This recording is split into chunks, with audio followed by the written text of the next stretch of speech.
우리에게 주신 하나님 말씀은 구약성경 열왕기상 16장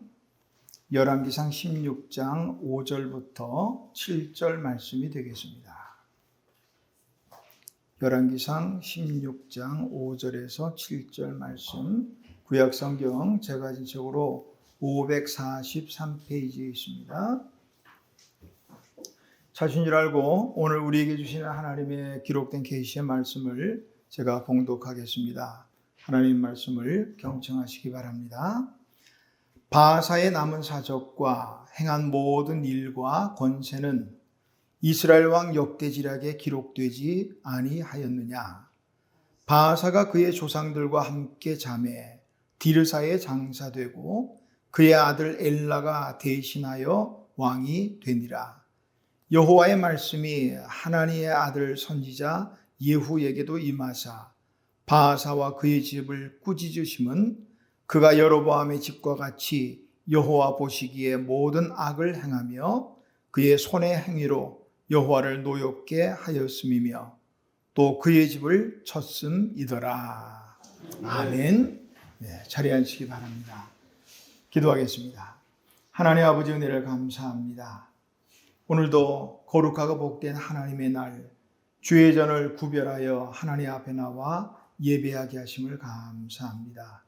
하나님, 이 예배 시간이 하나님과 만나는 참으로 귀하고 복된 시간이 되는 줄로 믿습니다. 이제 하나님의 말씀 앞에 머리 숙였습니다. 하나님, 말씀하여 주옵소서. 오늘 말씀을 통해서 하나님만이 신정한 나의 왕이 되심을 다시 한번 고백하는 귀하고 복된 시간이 되게 하옵소서. 예수님의 이름으로 기도하옵나이다. 아멘. 미국 크리스찬 투데이의 편집자인 도널드 맥컬로우라는 분이요, 사람들이 행복으로 착각하고 있는 것들, 그런 것들이 있다고 말하는 거예요. 한 8가지로 얘기를 했는데 한번 들어보시면서 과연 그러한가, 물론 또 동의하지 않을 수도 있겠지만, 사람들이 행복으로 착각하고 있는 것, 먼저는 자신이 한 어떤 일에 대해서 자랑스럽게 여겨질 때 행복하다, 이렇게 느껴진다는 거예요. 기분이 좋은 느낌, 뭐 어떤 연유든 간에 기분이 좋다, 좋다, 그때 행복하다고 느낀다는 거예요. 자신만만한 상태, 무엇이라도 할 수 있겠다 하는 이 자신만만한 상태. 또 때로는 어떤 고통들이 있겠지만 이 고통도 뭐 이 정도야 뭐 내가 견딜 수 있어. 고통도 별로 그렇게 어렵게 느껴지지 않을 때, 그때 또 뭐 행복하다고 느껴진다는 거예요. 스트레스와 갈등이 다 사라지고 아무 어려움 없는 편안한 상태일 때 행복하다라고 느끼고, 마지막으로는 세상에 혹은 사람들의 인정받을 때, 야, 너 굿, 잘해, 이렇게 인정받을 때 행복하다, 그렇게 느낀다는 거예요. 그런데 도널드 맥클로우는 이게 다 착각이라는 거예요. 왜냐하면 그런 감정들, 그런 느낌에서 오는 행복은 순간적이라는 거죠. 진정한 행복은 영원해야 된다는 거예요. 아까 말한 몇 가지 중에 남에게 인정받을 때 내가 행복하다 느낀다면, 인정받지 못할 때는 나는 불행하다고 느낀다는 거 아니에요? 그건 진정한 행복이 될 수 없다는 거예요. 그러면서 도널드 맥클로우는 진정한 행복에 대해서 이렇게 말해요. 인간이 진정한 행복을 느낄 수 있는 방법은 단 한 가지입니다. 바로 하나님과 올바른 관계를 맺을 때입니다. 이렇게 말했어요. 그러니까 우리가 하나님과 올바른 관계를 맺을 때, 그때야말로 진정한 행복이에요. 오늘 예배 시간에, 이 시간뿐이 아니라 우리 지금까지는 혹시라도 그런 생각 없이 살아왔다 할지라도 이제부터는 하나님과 올바른 관계, 이것이야말로 진정한 행복이라는 것을 깨달을 수 있기를 주님의 이름으로 축원합니다. 신앙생활은 관계의 문제라, 그런 말이 있어요. 예를 들면 교회가 평안하고 부흥을 하려면 목회자와 성도 간의 관계가 좋아야 돼요. 모르겠습니다. 여러분은 저는 어떻게 될지 모르겠는데 또 성도와 성도 간의 관계가 좋아야 돼요. 맨날 지지고 볶고 싸우고 뭐 그런 교회가 부흥한다면 그것도 이상한 일이고 만약에 그래도 한다면 그건 기적이지. 뭐 하나님의 큰 어떤 뜻이 있겠죠. 관계가 좋아야 돼요. 그러나 그 어떤 관계보다 정말로 우선되고 중요한 관계가 있다면 하나님과의 관계. 오늘 이 예배 이후에 또 예배 중이라도 한번 곰곰이 하나님과 나와의 관계를 한번 좀 묵상하면 좋겠어요. 하나님과 관계가 내가 올바른가? 만약에 그렇지 않다면 빨리 회복하기를 권면을 드리겠습니다. 하나님의 관계가 빨리 해야 돼요. 하나님의 사람이 하나님과의 관계가 삐뚤어지고서 다른 게 잘 될 수도 없고 잘 돼도 이상한 거예요. 응? 좀 잘못 들으면 오해할 수 있겠지만 하나님과 관계가 잘못되고 삐뚤어졌으면요 망해야 돼요. 그게 정상입니다. 그렇잖아요. 성경에는 우리 하나님과 우리의 관계를 여러 가지 면으로 말씀하셔요. 어떤 관계일까요? 보니까 아버지와 자녀의 관계로 말씀하기도 합니다. 영접하는 자, 곧 그 이름을 믿는 자들에게는 하나님의 자녀가 되는 권세를 주셨으니 하나님과 자녀, 아버지와 자녀의 관계. 마태복음 6장 6절에서 예수님께서 기도에 대해서 가르치시면서 이런 말씀하셨어요. 너희가 기도할 때는 골방에 들어가서 은밀한 중에 들으시는 아버지께 기도하라. 그러면 은밀한 중에 보시는 아버지께서 갚아주실 것이다. 로마서 8장 14절에서 15절 무릇 하나님의 영으로 인도함을 받는 사람은 곧 하나님의 아들이라. 우리가 아빠, 아버지라고 부르짖느니라.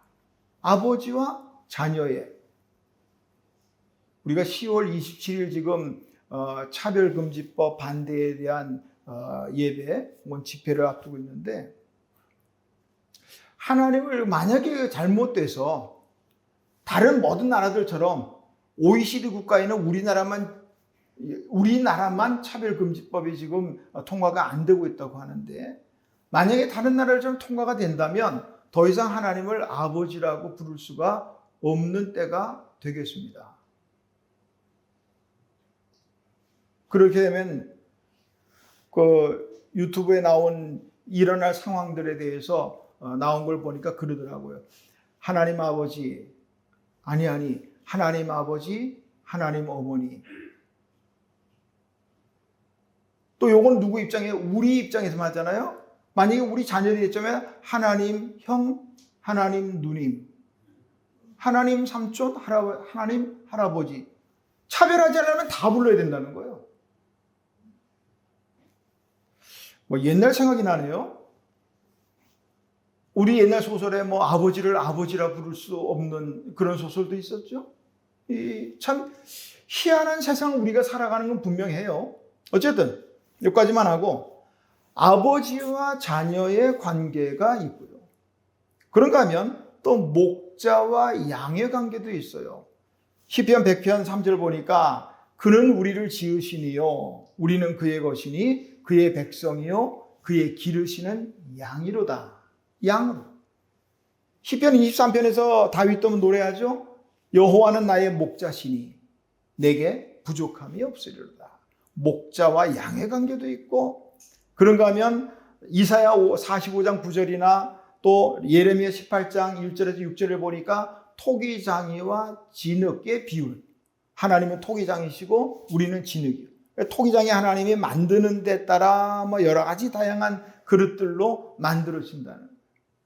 오늘 우리 제목을 따라 생각해 볼 것은 왕과 백성의 관계예요. 하나님은 왕이시고 우리는 그의 백성이란 말이죠. 이사야 43장 16절을 보니까 나는 여호와 너희의 거룩한 자요 이스라엘의 창조자요 너희 왕이니라. 하나님이 말씀하시는 거예요. 내가 너희의 왕이다. 시편 74편 12절에서 시인은 이렇게 말합니다. 하나님은 예로부터 나의 왕이시라. 옛날부터 하나님은 나의 왕이셨다. 이외에도 성경에 보면 하나님의 왕 되심을 수도 없이 말씀하고 있습니다.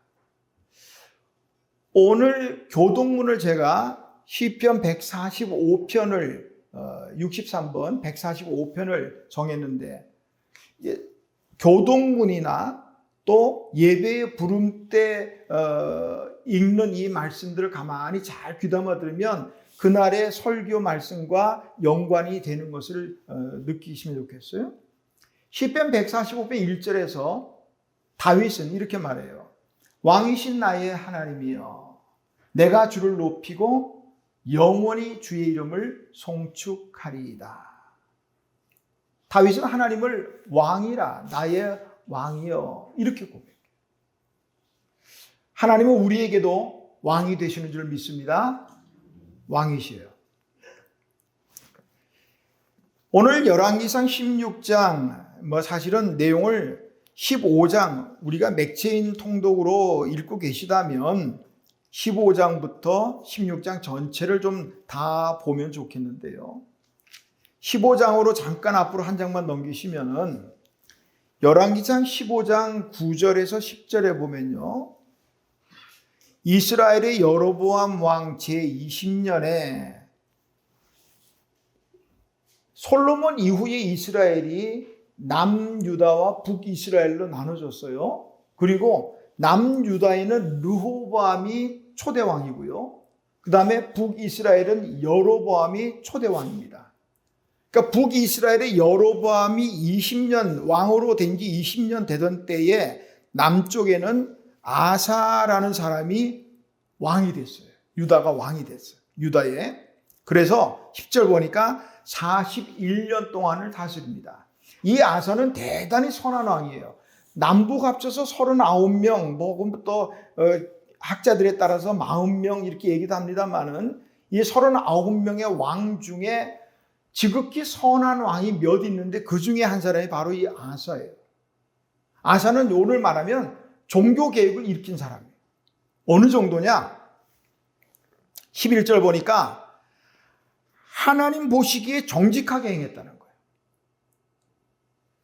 우리가 아까 도나드 맥클로우가 말했던 것처럼 사람들이 행복한다고 착각할 때 마지막이 뭐였어요? 사람들에게 인정받을 때. 사람들에게 인정받는 건 일시적인 거예요. 그러나 오늘 보니까 하나님이 너 참 정직하다. 하나님 보시기에 정직했다는 거예요. 정직하다. 12절 남색하는 자를, 이거 뭐예요? 이거 오늘 내가 의도한 바가 아닌데 지금 이렇게 나왔네요. 동성애자예요. 남색하는 자를 그 땅에서 쫓아내고 그의 조상들이 지은 모든 우상을 없애고 어디까지? 또 그의 어머니 마아가, 아사의 어머니 마아가가 아세랑 상을 만들었는데 찍어서 불태우고 그 어머니 태우의 위를 패버리고 더 이상 어머니는 태우의 자격이 없습니다. 이렇게 엄청난 일을 행했어요. 이렇게 41년 동안을 남유다의 왕이 됩니다. 오늘 이제 왕을 공부 좀 해야 되는데요. 아사가 41년 남유다의 왕으로 다스리는 동안에 북이스라엘은요, 아사의 그 기간에 7명의 왕이 세워졌다 사라졌다 합니다. 7명 무려. 나답, 바사, 엘라, 시므리, 오므리, 아합에 이르기까지 7명의 왕이 세워지고 죽고 불타고 사라집니다. 좀 한 사람 한 사람 찾아볼까요? 열왕기상 15장 25절에 보니까 유다왕 아사의 둘째 해에, 아사가 왕이 된 지 2년째 되던 해에 북이스라엘의 여로보암 초대 왕이 죽고 그 아들 나답이 왕이 돼요.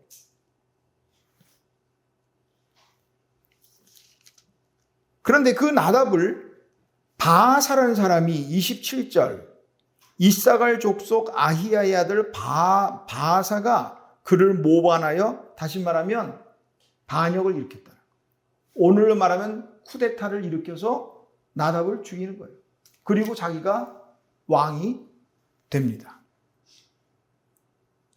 왕이 되고 나니까 바하사에게 어떤 걱정이 있냐면 혹시라도 여로보암의 핏줄들이 다시 일어나지 않을까 해가지고 여로보암의 사람들은 싸그리 죽입니다. 29절이죠. 15장 29절입니다. 바하사가 왕이 될 때 여로보암의 온 집을 쳐서 생명 있는 자를 한 사람도 남기지 않았다. 여로보암의 집에 아주 뿌리를 뽑아버린 거예요. 다시는 자기를 어떻게 하지 못하도록.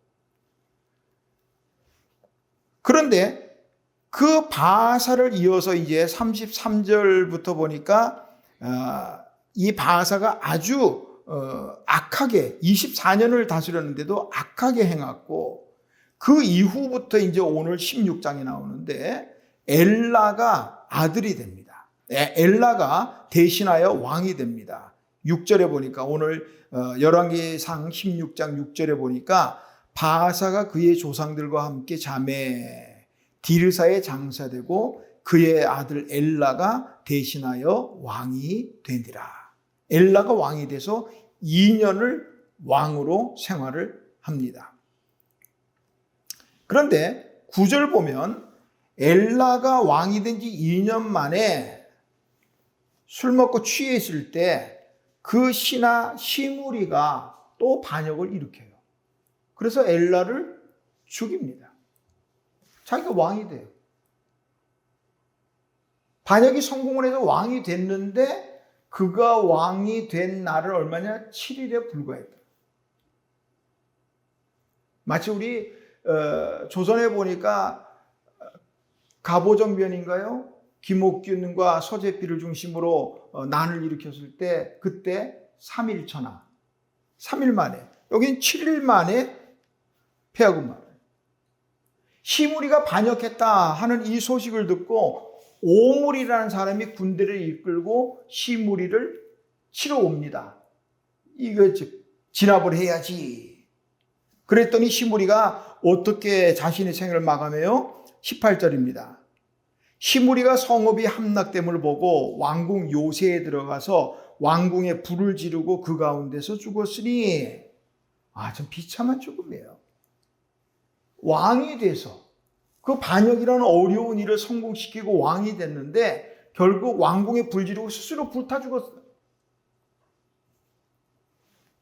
그러고서 이제 시므리를 끌어내리고는 오므리가 이제 왕이 되는데 16절 끝에 보니까 군대 지휘 이스라엘의 무리가 진에서 군대 지휘관 오므리를 이스라엘의 왕으로 삼음해. 오므리를 왕으로 삼았는데 오므리가 시므리를 죽이고 난 다음에 바로 왕이 된 건 아니에요. 21절에 보니까 그때의 이스라엘 백성이 이스라엘 사람들이 반으로 나뉘었어요.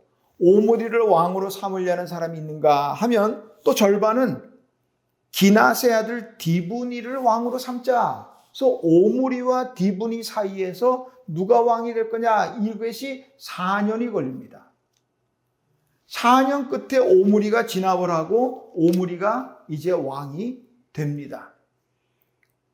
그 오므리가 죽고 이제 아합, 우리가 아는 그 이름도 유명한 악한 왕, 아까 처음에 말했던 아사가 남북 왕들 중에 손꼽히는 선한 왕이었다면 아합은 또 남북 왕 중에 손꼽히는 악한 자예요.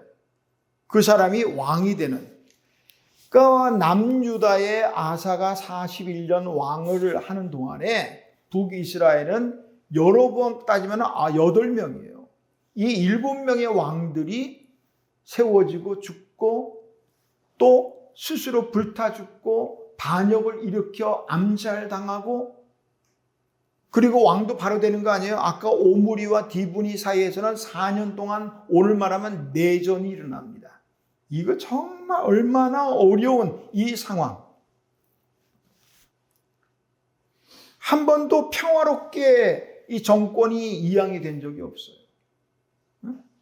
암살당하고 반역하고 스스로 불태워서 목숨을 끊고 이런 일들이 계속 반복이 되고요.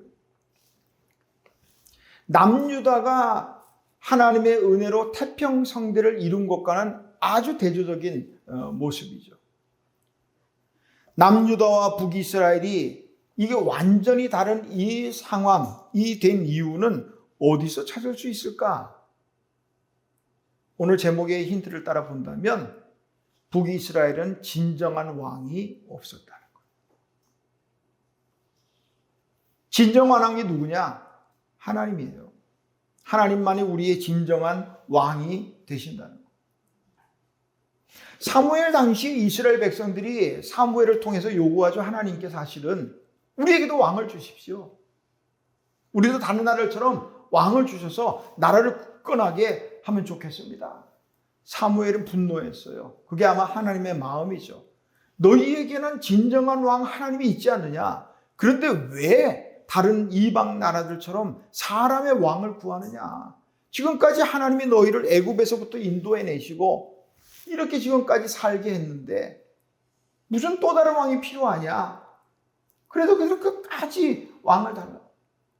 그래서 왕을 세워주죠. 그러나 그들이 세워진 왕은요, 사실은 하나님의 대리자일 뿐이에요. 하나님만이 이스라엘에게는, 오늘 우리에게는 하나님만이 진정한 왕이라는 거예요. 나머지 왕들은 하나님의 대리자에 불과해요. 진정한 왕이신 그 하나님을 말씀을 듣고 그 말씀대로 다스려야 돼요. 진정한 왕은요, 누가 대신할 수 있는 게 아니에요. 오늘 16장에 한번 집에 가서 꼼꼼히 한번 읽어보시면, 저는 말씀을 준비하느라고 꼼꼼히 보면서 여러 가지를 찾아봤는데 16장에, 오늘 열왕기상 16장에 반복되는 세 구절이 있어요. 6절 말씀 보니까 바사가 그의 조상들과 함께 잠에 디르사에 장사되고 그의 아들 엘라가 대신하여 왕이 되니라. 대신한다는 말이에요. 대신하여 왕이 되니라. 10절 말씀입니다. 시므리가 들어가서 그를 쳐 죽이고 그를 대신하여 왕이 되니 곧 유다의 아사왕 제27년이라. 또 28절에 보니까 오므리가 그의 조상들과 함께 잠에 사마리아에 장사되고 그의 아들 아합이 대신하여 왕이 되니라. 왕은요, 대신할 수 없네요. 진정한 왕은 대신할 수 없어요. 오늘 우리 진정한 왕이 하나님을 대신할 수 있는 게 뭐가 있어요? 될 수 있다면 그것들은 다 우상입니다. 이스라엘 백성도 그랬고 오늘도 많은 사람들은 하나님을 대신할 것들을 찾아내요. 그것이 물질이 그 자리에 섭니다. 우상이에요. 하나님을 대신할 수 있는 것도 없을 뿐더러 진정한 왕을 대신하는 것들은 전부 우상입니다. 오늘 열왕기상 16장이 장황하게 왕들, 여러분 이 왕의 이름 기억 안 해도 괜찮아요. 이거 뭐 기억하는데 구원과 전혀 관계없는 문제예요. 왜 이 말씀을 드리냐? 진정한 왕이 없는 나라는 이렇게 혼란스럽다는 거예요. 왕이 왕을 죽이고 반역하고 불에 타 죽이고 이 뭡니까? 그 집안이 씨를 다 말리고요. 내전으로 온 백성들이 고통을 당하고 진정한 왕이 없으니까 이렇게 혼란스러운 거예요. 우리의 삶도 마찬가지입니다. 하나님의 사람들이 진정한 왕이신 하나님과 관계가 어긋나면 혼란스러운 거예요.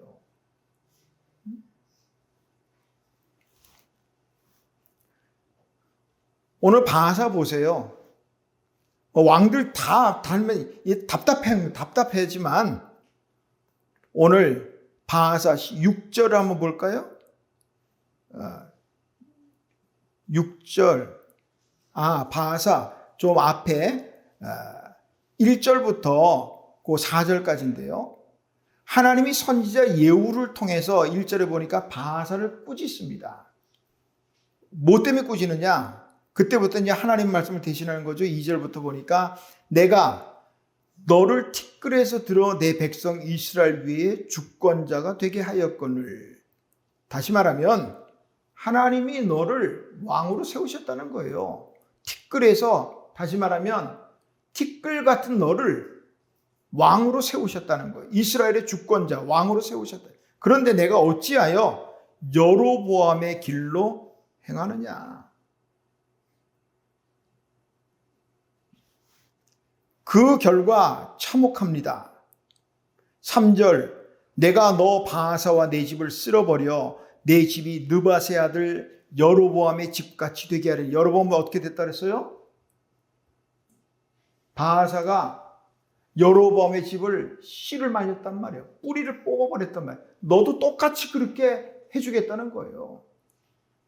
나아가서 4절, 바하사에게 속한 자는 성읍에서 죽은 즉 개가 먹고 그에게 속한 자가 들에서 죽은 즉 공중에 새가 먹으리라. 이렇게 비참한 상황이 된다는 거예요. 진정한 왕을 버린 결과예요. 내가 너를 티끌에서 끌어, 티끌 같은 너를 이스라엘의 왕으로 세우셨는데 무슨 말이에요? 복잡하게 생각하지 마세요. 간단히 말하면 그거예요. 하나님의 은혜를 잊었다는 거예요. 하나님과 관계가 어긋나는 건 다른 거 아닌 것 같아요. 하나님의 은혜를 잊어버리는 데서부터 시작이 됩니다. 왕이 됐으면 나 같은 사람이 어떻게 왕이 됐을까? 티끌 같은 존재에 내가 어떻게 왕이 됐을까? 이 은혜를 생각하면 이럴 수 없죠. 근데 이걸 잊어버리는 순간부터 하나님과 관계는 어긋나게 됩니다. 시간상 다 말씀드렸지만 16장에 쭉 보면요. 이 악한 나쁜 왕들이 한결같이 공통된 말이 있어요. 여로보암의 길로 행했다는 거예요. 진정한 왕이신 우리 하나님의 말씀 따라 순종하며 나라를 다스리는 게 아니라 여로보암의 악한 길을 따라 행했다는 거예요. 그게 하나님을 노엽게 만들었고 나라가 이 지경이 됐다는 거예요. 다시 말씀드립니다. 혹 내 삶 속에 혼란스럽다라고 여겨진다면, 그렇다면 진정한 왕이신 하나님이 내 삶 속에 계시는가? 또 그 왕이 나의 삶을 지배하시는가? 한 번쯤 점검해 볼 필요가 있습니다. 입술로만 하나님은 나의 왕이십니다. 그렇게 하지 말고 때로 실제로 입술로는 하나님은 나의 왕이십니다. 말은 그렇게 하면서도 실질적으로 내가 왕이고 내가 주인이잖아요. 그건 하나님의 진정한 백성이 아니죠. 빨리 하나님께 그 왕의 자리를 내드리고 그리고 삶의 혼란스러운 삶을 평안한 삶으로 바꿔줄 수 있기를 주님의 이름으로 축원합니다. 오늘 함께 읽은 말씀이 골로새서 3장이에요. 골로새서 3장 보니까 사도 바울은 우리 왕 되신 예수님에 대해서 이렇게 말씀합니다. 3장 1절에 보니까 너희가 그리스도와 함께 다시 살리심을 받았으면 위의 것을 찾으라. 거기는 그리스도께서 하나님 우편에 앉아 계시느니라. 하나님 우편에 앉아 계시다는 거예요. 누가? 우리의 왕이신 예수님이.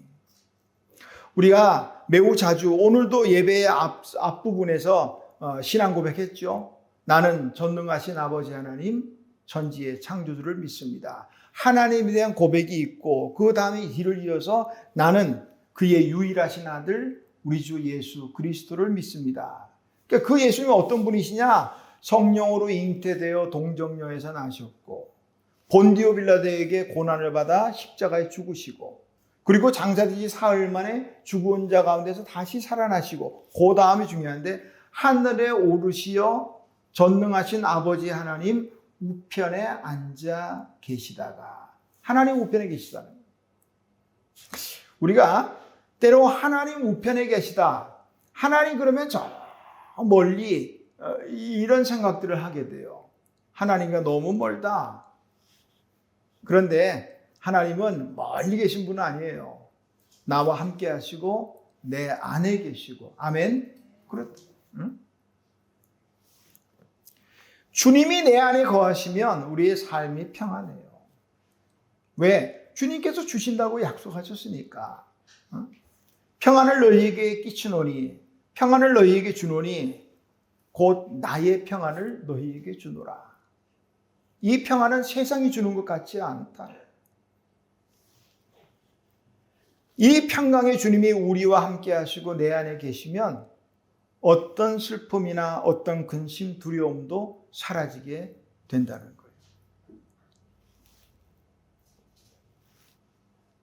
열왕기상 16장에 이렇게 혼란스러운 이유는 진정한 왕이 누구인지를 깨닫지 못하는 데서 온 것이라. 문득 사무엘 선지자 당시가 생각이 나요. 사무엘 선지자 당시 그 이전에 보니까 사사시대에 두 번 나온 것 같은 구절이 있는데, 이스라엘에 왕이 없으므로 사람이 각기 자기 소견에 오른 대로 행하니라, 그렇게 했어요. 왕이 없으면 지 생각에 오른 대로 이게 맞겠지, 이렇게 하는 게 되겠지, 자기 소견에 오른 대로 했다는 거예요. 그래서 왕을 구하는 거예요. 왕이 있으면 뭔가 달라지겠지, 이런 마음 가지고 왕을 그렇게 구했던 거 아니에요? 그래서 왕이 생겼어요. 근데 왕이 생겼어도 다르지 않아요. 오늘 열왕기상 16장에 보니까 더 혼란스러워요. 왕이라고 세워진 사람들이 악한 길을 걷고 우상을 숭배하고, 지만 그런 게 아니라 백성들을 죄악 가운데 빠뜨리고 그로 인해서 하나님의 노여움을 사고, 이게 뭡니까? 그러니 왕궁이 편치 않아요. 왕이 왕궁에서 불타 죽고 암살당하고 이러니 왕궁이 편치 않은데 나라가 평안할 리가 있어요? 왕이 있으나 없으나, 그러므로 우리 삶의 혼란을 잠재우려면 진정한 왕이신 하나님, 평강의 왕이신 하나님, 그분이 함께 하시고 그분이 내 삶을 지배하셔야 된다는 거예요. 그럼 이렇게 해서 그러면 하나님을 내 마음에 모신다는 게 뭘까? 오늘 사도 바울을 통해서 하나님 말씀하시는 거예요. 위의 것을 찾으라는 거예요. 왕이신 그분처럼 생각하고 그분처럼 행동하자는 거예요. 우리가 잘 아는 것처럼 쉽게 예수님이라면 어떻게 하셨을까? 그렇게 생각하고 그렇게 행동하자는 거예요. 그게 위의 것을 찾는다 하는 거죠. 그런데 우리가 위의 것을 찾는 게 쉽지 않아요. 왜냐? 우리는 이 땅에 살고 있기 때문에. 그리고 이 땅에 살면서 이 땅의 것들에 너무 익숙해져 있어요. 그래서 위의 것을, 이제 이 땅의 것을 다 버리고 위의 것을 따라 산다는 게 결코 쉽지 않아요. 아주 쉽게 우리 한번 생각해 보세요. 우리 요새 핸드폰 없이 살 수 있습니까? 어쩌면 눈 떠서부터 잠들 때까지 핸드폰 손에 들고 있잖아요. 물론 없어도 살 수는 있겠죠. 최악의 경우는 TV 안 켜고 살 수 있어요, 방법이? 참 쉽지 않아요.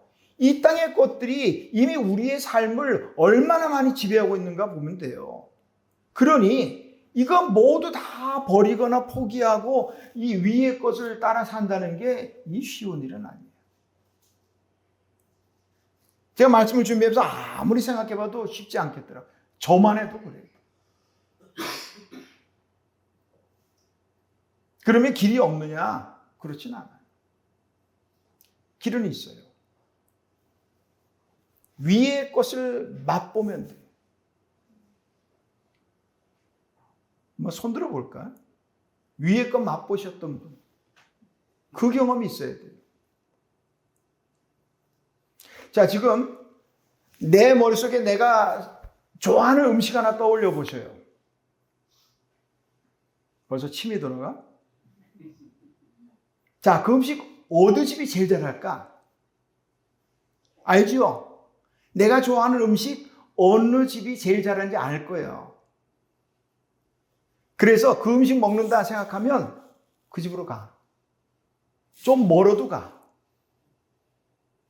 모르는 사람은요, 그거에 다 거기서 거기지. 예를 들면 짜장면이 다 거기서 거기지 뭘 그렇게 멀리 시간 써가면서 가.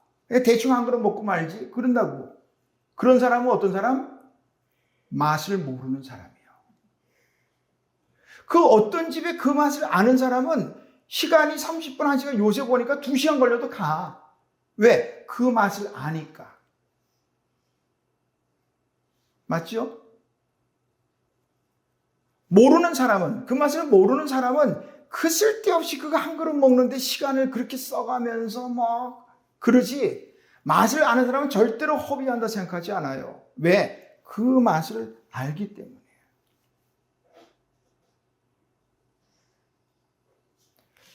가끔 이제 나이가 들어가니까 옛날 생각이 자꾸 나요. 우리 나이 들면 현상 중에 하나가 옛날 것에 대한 향수가 생긴다는 거예요. 옛날이 좋지. 정말이요? 정말 옛날이 좋은가요? 우리 집사님 옛날처럼 겨울에 빨래 들고 냇가로 가서 빨래 하실 거예요? 무슨 옛날이 좋아요? 옛날이 좋기는. 좋을 때도 있겠지. 그렇지만 먹는 거 하나에 대해서는 옛날보다 저는 오늘이 너무 좋아요. 오늘 우리 대충 먹어도 옛날에 왕보다 나을 수도 있어요. 겨울에도 딸기를 먹을 수 있는 세상을 우리가 산다고요. 맛을 알면은요, 돼요. 하늘 위의 것을 맛을 본 사람은 세상 것 그거 재미없어요.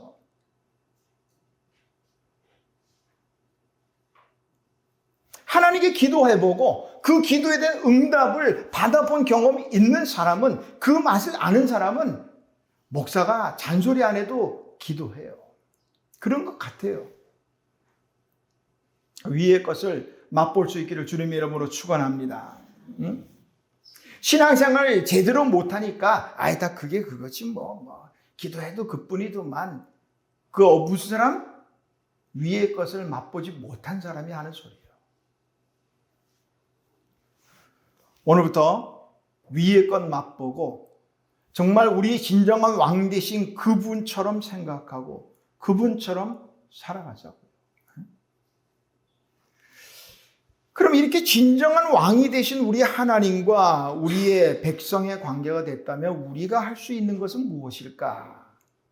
바로 진정한 왕이신 하나님을 경배하는 거예요. 오늘 또 함께 읽을 말씀이 에스겔 46장인데요. 에스겔 46장 13절에서 15절 말씀만 제가 읽어드릴게요. 아침마다 1년 되고 흠없는 어린 양 한 마리를 번제를 갖추어 나 여호와께 드리고 또 아침마다 그것과 함께 드릴 소제를 갖추되 곧 밀가루 6분의 1 에바와 기름 3분의 1 흰을 섞은 것이니 이는 영원한 규례로 삼아 항상 나 여호와께 드릴 소제라. 이같이 아침마다 그 어린 양과 밀가루와 기름을 준비하여 항상 드리는 번제물로 삼을지니라. 에스겔 46장은 내용이 어떻게 되냐면 안식일에 대해서 초하루, 옛날 개혁성에는 월삭이라 해서 초하루, 그 다음에 매일 드리는 상번제 등등에 대해서 기록하고 있습니다.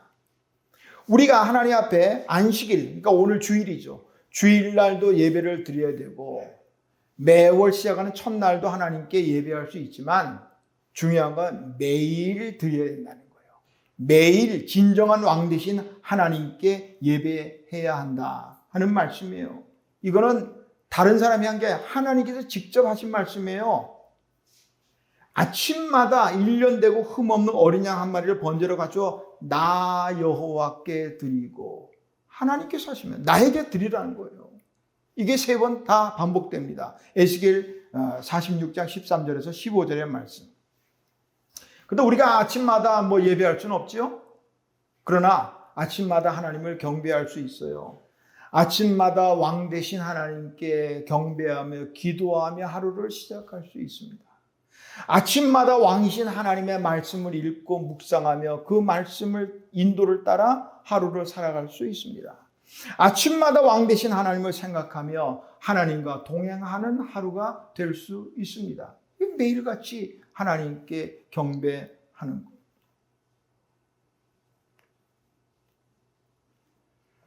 라틴어에 아드 폰테스라는 말이 있어요. 이 말은 기본으로 돌아가자, 근본으로 돌아가자, 이런 뜻이에요. 오늘 우리가 기본으로, 근본으로 다시 돌아가야 될 기본적인 것 가운데 하나는 뭐냐? 하나님은 나의 왕이십니다 라는 고백이에요. 우리 한번 고백할까요? 하나님은 나의 왕이십니다. 그래요. 하나님은 나의 왕이시에요. 왕이신 하나님과 동행하는 우리 한 주간 되시기를 주님의 이름으로 축원합니다. 하나님 아버지 은혜를 감사합니다. 하나님은 나의 왕이십니다. 하나님은 진정한 나의 왕이십니다. 그 왕 되신 하나님을 찬양합니다. 하나님을 날마다 송축합니다. 하나님, 지금까지 하나님을 나의 왕이라 입술로는 말하지만 그러나 정작 들여다보면 내가 내 인생의 주인이요 내가 나의 왕이었습니다. 하나님, 이제 겸손하게 그 자리를 하나님께 돌려드립니다. 하나님, 내 삶 속에 좌정하셔서 나의 왕이 되셔서 나를 다스리소서. 예수님의 이름으로 기도하옵나이다. 아멘.